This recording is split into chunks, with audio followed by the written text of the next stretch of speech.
오늘 하나님께서 우리에게 주시는 말씀은 창세기 18장 1절에서 19절까지 말씀입니다. 여호와께서 마므레의 상수리 나무들이 있는 곳에서 아브라함에게 나타나시니라. 날이 뜨거울 때에 그가 장막문에 앉아 있다가 하나님께서 맞은편에서 있는지라 그가 그를 보자 장막문에서 달려나가서 먼저가며 무릎을 땅에 굽혀 이르되 내 주여 내가 주께 은혜를 입어 싸우면 원하건대 종을 떠나 지나가지 마시옵고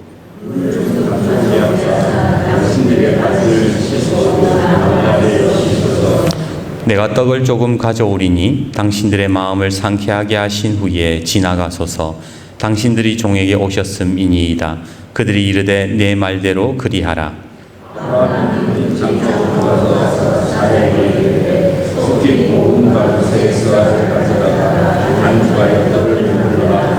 아브라함이 또 가축대에 있는 곳으로 달려가서 기름지고 좋은 송아지를 잡아 하인에게 주니 그가 급히 요리한지라.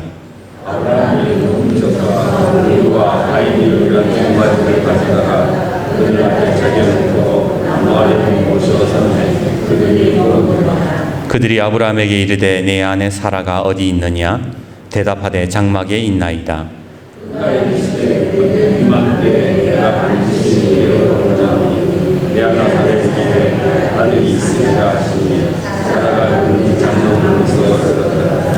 아브라함과 사라는 나이가 많아 늙었고 사라에게는 여성의 생리가 끊어졌는지라.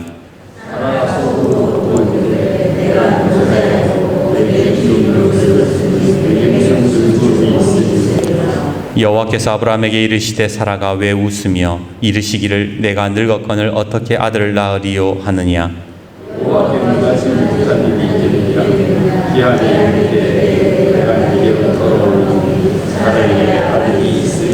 사라가 두려워서 부인하여 이르되 내가 웃지 아니하였나이다. 이르시되 아니라 내가 웃었느니라.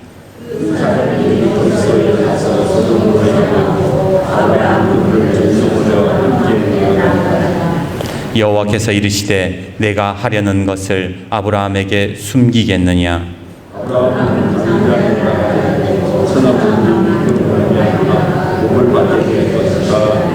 같이요. 내가 그로 그 자식과 권속들에게 명하여 여호와의 도를 지켜 의와 공도를 행하게 하려고 그를 택하였나니 이는 나 여호와가 아브라함에게 대하여 말한 일을 이루려 함이니라. 예전에 읽었던 장사의 신이라는 책이 있었어요. 우노 다카시라는 사람이 어떻게 장사를 하고 어떻게 성공하는지에 대한 이야기를 담은 책인데 그 책에서 이런 이야기를 합니다. 잘 되는 가게는 반드시 이유가 있다. 그걸 찾아낼 수 없다면 절대로 성공할 수 없다. 그러니까 음식점도 잘 되는 가게는 잘 되는 이유가 있다라는 거예요. 바꾸어 말하면 뭐예요? 안 되는 가게는 안 되는 이유가 있다라는 것이죠.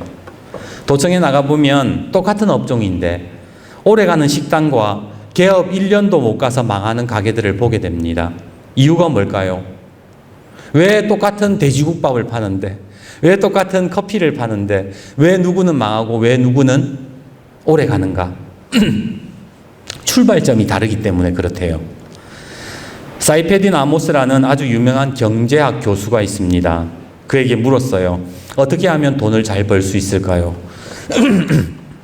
그러자 그가 이렇게 대답을 합니다. 절대로 당신이 좋아하는 일을 하지 마십시오.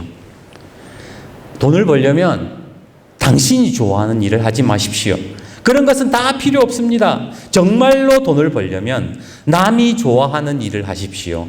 어떻게 하면 남을 섬길 수 있는가를 고민하십시오. 그렇게 한다면 돈은 당신에게 무조건 들어올 것입니다. 뭔가 좀 통찰력이 있지 않습니까? 망하는 식당들의 공통점이 뭔지 아세요?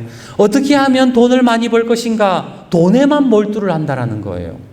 어떻게 하면 이윤을 많이 최대한 남길 것인가? 돈에만 관심이 있다는 거예요. 그러다 보니까 돈을 벌려고 하다 보니까 어떻게 돼요? 재료값 줄이고 남은 반찬 사용하고 손님에게는 관심이 없다라는 겁니다. 반면 잘 되는 가게들의 공통점을 보면 어떻게 하면 맛있는 음식을 만들까? 어떻게 하면 손님에게 감동을 줄까? 이런 것을 생각하더라는 것이죠. 그러니까 결국에는 뭐가 다르다는 거예요? 출발점이 다르다는 거예요. 며칠 전에 유튜브를 봤는데 미국에 이민을 가서 요식업으로 성공한 한 여성의 인터뷰가 있었습니다. 자기가 미국으로 이민 가서 가게 문을 열었는데 어느 날 가난한 멕시코 여인이 애 3명을 데리고 와서 1인분만 시키더래요, 음식을. 마수거리인데 아침에. 게다가 장사도 잘 안 되는데 딸랑 1인분만 시켜가지고 애들 데리고 자리를 차지하고 있으니 반가울 리가 없잖아요. 그런데 다른 한편으로 생각해 보니까 오죽했으면 1인분만 시켰겠나 이런 생각이 들었다는 거예요. 애들을 보니 괜히 안쓰럽고 짠스럽고 그래서 이것저것 만들어서 기분 나쁘지 않게 우리 가게에 처음 오는 손님에게는 첫 서비스를 준다고 그러면서 아이들에게 먹을 거를 줬던 거예요. 멕시코 엄마가 감동을 받았습니다. 그런데 그 다음날 아침에 다른 친구 엄마들이랑 또 애들을 주르륵 데리고 온 거예요. 아침에 서비스를 준다 하니 아차 싶었습니다. 야, 이러다가 멕시코 인간들만 가득 차는 건 아닌가? 이러다가 장사 접어야 되는 거 아닌가? 이런 생각이 들었는데 신기한 일이 벌어졌대요. 아침부터 식당에 애들이랑 막 아줌마들이 북적북적 대니까 지나가는 사람들이요. 저 집이 맛집인가 보다 그러면서 그 뒤로 줄을 막 서더라는 겁니다. 그렇게 성공하기 힘든 이민사회에서 요식업으로 대박을 치게 되었던 겁니다. 무슨 말입니까? 성공하는 사람들을 보니까요, 마음 씀씀이가 다르고, 목적이 다르고, 시작이 다르더라는 거예요. 그렇다면, 여러분에게 한번 이런 질문을 드리고 싶습니다. 여러분들은 왜 예수를 믿으세요? 왜 예수 믿으세요? 아유, 그거야 뭐 하나님한테 복 받고, 건강하고, 자식 잘 되고, 행복하게 살다가 구원받으려고 예수 믿는 거 아닙니까? 성경도 그렇게 틀린 말을 하지 않습니다. 하나님 경외하고 말씀 따르면 자자손손 대대로 복받고 구원받는다 그렇게 말씀을 해요. 그런데요. 성경이 말씀하는 거는요. 예수 믿는 것도 마음 씀씀이가 다르고 목표가 다르고 시작이 달라야 된다고 성경은 그렇게 말씀을 하더라는 거예요. 하나님 섬기면 복 받는다라는 거 성경도 말씀하지만 시작이 달라야 된다 그렇게 이야기를 하더라는 거예요. 마태복음 6장 33절 뭐라고 말씀합니까? 그런즉 너희는 먼저 그의 나라와 그의 의를 구하라. 그리하면 이 모든 것을 너희에게 더하시리라. 뭐부터 먼저 하라 그래요? 하나님 나라 먼저 구하래요. 마태복음 7장 12절 그러므로 무엇이든지 남에게 대접받고자 하는 대로 너희도 남을 대접하라. 이것이 율법이요 선지자니라.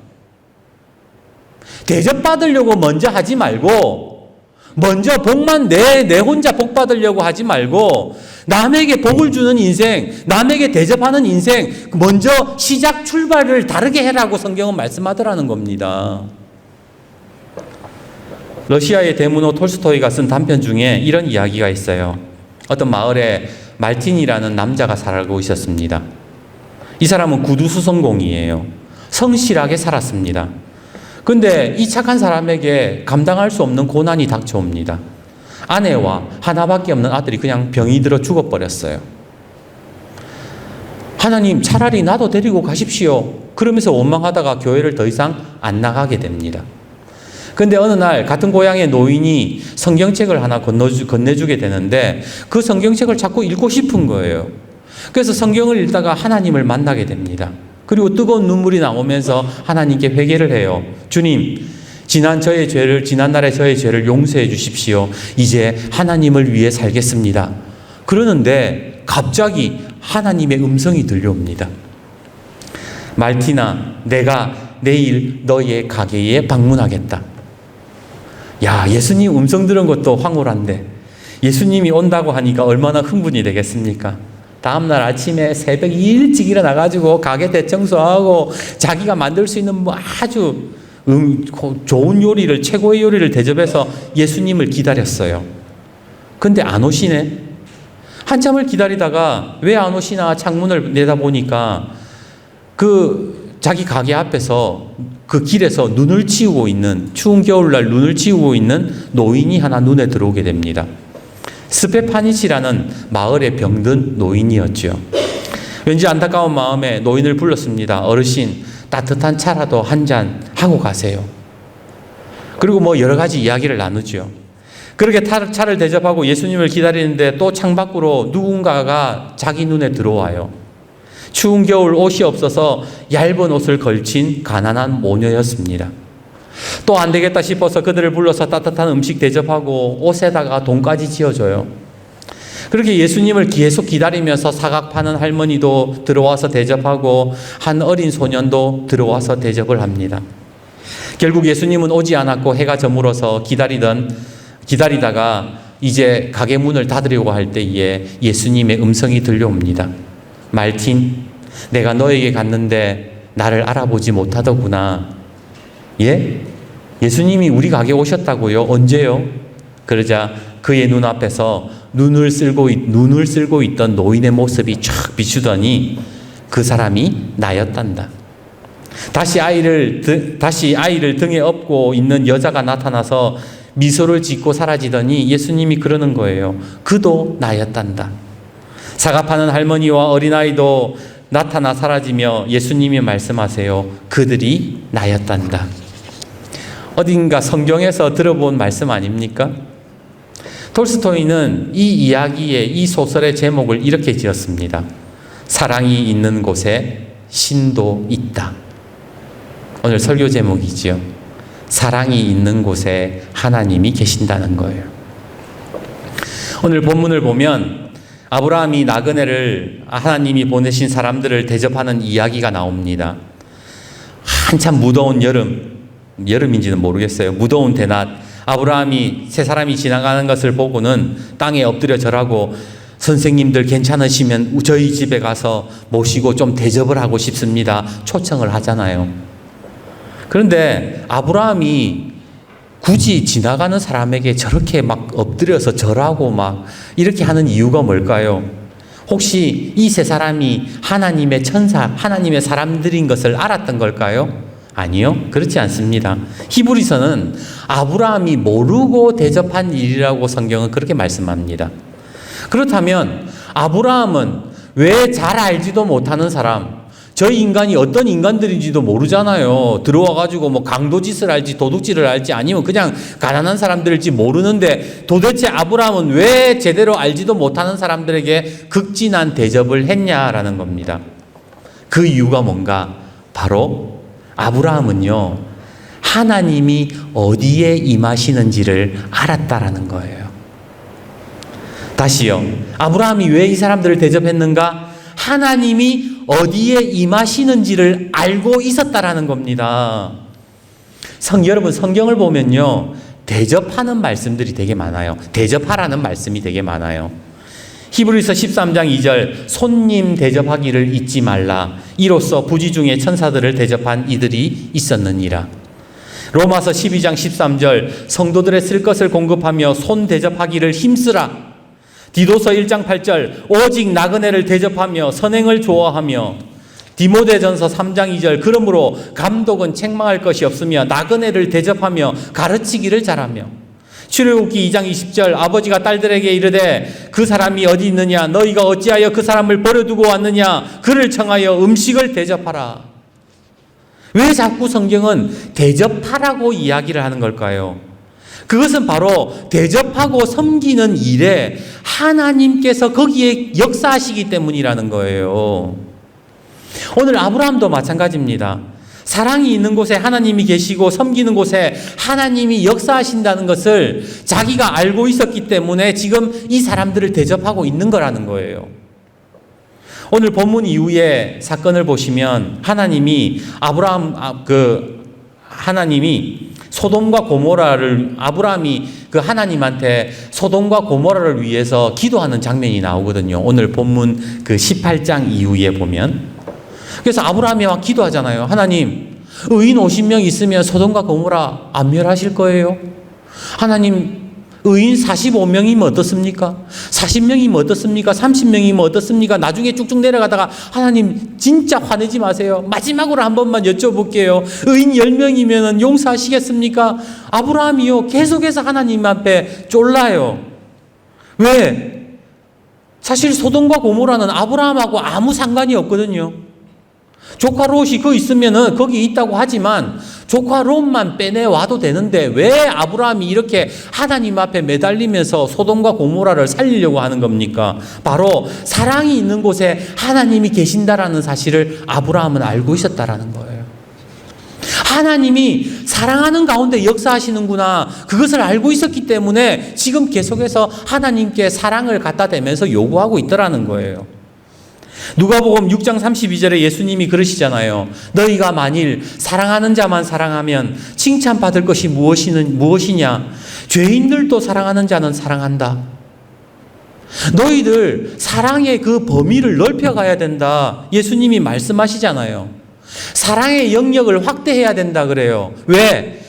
사랑이 있는 곳에 하나님이 계시니까 내 삶의 자리 속에 사랑의 영역을 확대해 가면 그곳에 하나님이 임하시고 역사하시는 일들이 점점 많아지기 때문에 그렇다는 거예요. 내 가족만 사랑하면요, 하나님이 그 속에서만 역사하시는 거예요.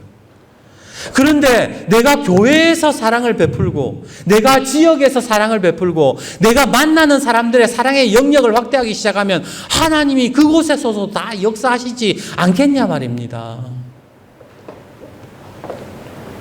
그렇다면 여러분에게 여쭙겠습니다. 여러분은 주변의 사람들, 내 이웃과 형제들을 얼마나 섬기고 사랑하십니까?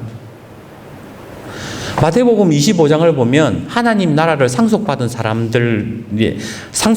사람들과 하나님 나라를 상속받지 못한 사람들의 이야기가 나와요. 재밌는 사실은 하나님 나라를 상속받은 사람들과 이 상속받지 못한 사람들의 질문이 재밌어요. 하나님 나라를 상속받은 사람들이 뭐라고 묻느냐? 이에 의인들이 대답하여 이르되 주여 우리가 어느 때에 주께서 줄이신 것을 보고 음식을 대접하였으며 목마르신 것을 보고 마시게 하였나이까? 자기는 예수님을 대접한 기억이 없다라는 거예요. 반대로 하나님 나라를 상속 못 받는 사람들은 뭐라고 묻느냐? 그들도 대답하여 이르되 주여 우리가 어느 때에 주께서 줄이신 것이나 목마르신 것이나 나그네 된 것이나 헐벗으신 것이나 병든 것이나 옥에 갇히신 것을 보고 공양하지 아니하더이까? 내가 언제 예수님 대접 안 했어요? 라고 묻던 거예요. 질문 자체가 다르지 않습니까? 지금 하나님 나라를 상속받지 못한 사람들이 깨닫지 못한 게 뭐예요? 내가 지금 하나님이 사랑이 있는 곳에 하나님이 임하신다라는 사실을 모른다라는 거예요. 그러니까 내 주변의 사람들에게 사랑을 베풀지 않고 나중에 하나님 나라 상속 못 받는다 그러니까 내가 언제 예수님 안 섬겼느냐 그런 소리를 하더라는 거예요. 그래서 야고보서 2장 14절에서 17절은 이렇게 말씀합니다. 내 형제들아 만일 사람이 믿음이 있노라 하고 행함이 없으면 무슨 유익이 있으리요? 만일 형제나 자매가 헐벗고 일용할 양식이 없는데 너희 중에 누구든지 그에게 이르되 평안히 가라 덥게 하라 배부르게 하라 하며 그 몸에 쓸 것을 주지 아니하면 무슨 유익이 있겠느냐? 행함이 없는 믿음은 그 자체가 죽은 것이다. 오늘 우리가 진짜 예수를 잘 믿는다라는 것은요, 우리가 믿음만 가지고 있는 것이 아니라 바로 사랑을 행할 수 있어야 된다라는 거예요. 물론 사랑하는 게 제일 어려워요. 그렇지 않습니까? 마음도 써야 되고 시간도 날리고 돈도 나가고 손해보는 것 같습니다. 그럼에도 불구하고 우리가 계속해서 성경이 우리에게 사랑하라고 말씀하는 이유가 뭔가? 바로 사랑하기 시작하면 하나님께서 하나님의 비밀한 계획을 알려주신다라는 거예요. 우리 17절과 19절을 한번 보세요. 17절에서 19절. 17절 먼저 보세요. 여호와께서 이르시되 내가 하려는 것을 아브라함에게 숨기겠느냐? 무슨 말이에요? 하나님께서 지금 아브라함에게 숨기고 싶지 않다라고 얘기하시는 거예요. 뭘 숨기고 싶지 않느냐? 아브라함은 강대한 나라가 되고 천하 만민은 그로 말미암아 복을 받게 될 것이 아니냐. 이런 그 하나님의 약속을 숨기고 싶지 않으시다라고 얘기를 하는 겁니다. 그리고 여러분 10절을 보세요. 10절. 그가 이르시되 내년 이맘때 내가 반드시 내게로 돌아오리니 내 안에 사라가 아들이 있으리라 하시니 사라가 그 뒤 장막문에서 들었더라. 제가 이 말씀을 보는데요, 막 가슴이 뛰어요. 왜 가슴이 뛰느냐? 내년 이맘때라는 이 단어가 너무 가슴이 뛰는 거예요. 하나님 우리 광덕교회 부흥하게 해주세요. 막 그렇게 기도하는데 음성이 들려요. 내년 이맘때 내가 너에게 돌아오리니 너희 광덕교회가 부흥하리라. 이러면은 얼마나 좋겠어요. 여러분들이 우리 성도님들 생각이 났어요. 우리 성도님들이 기도하는 게 있잖아요. 우리 남편 예수 믿게 해주세요. 우리 자녀 하나님께로 돌아오게 해주세요. 병이 낫게 해주세요. 지금 이런 어려운 문제 주님 해결해 주세요. 그렇게 기도하는데 하나님께서 내가 내게 돌아오리니 내년 이맘때 돌아오리니 내 기도에 응답이 있으리라. 그러면 할렐루야 아멘이지. 중요한 사실은 제가 왜 이 이야기를 하냐면 하나님의 이런 비밀한 계획을 알려주시고 하나님의 내년 이맘때라는 계획을 알려주신 그 시작점이 어디냐라는 거예요. 바로 대접하는 것에서부터 시작됐다는 것 아닙니까? 아브라함이 사랑을 베풀고 대접하고 사랑의 지경을 막 넓히니까 하나님의 역사들이 막 일어나더라는 거예요. 제가 이걸 보고 깨달았어요. 그렇구나.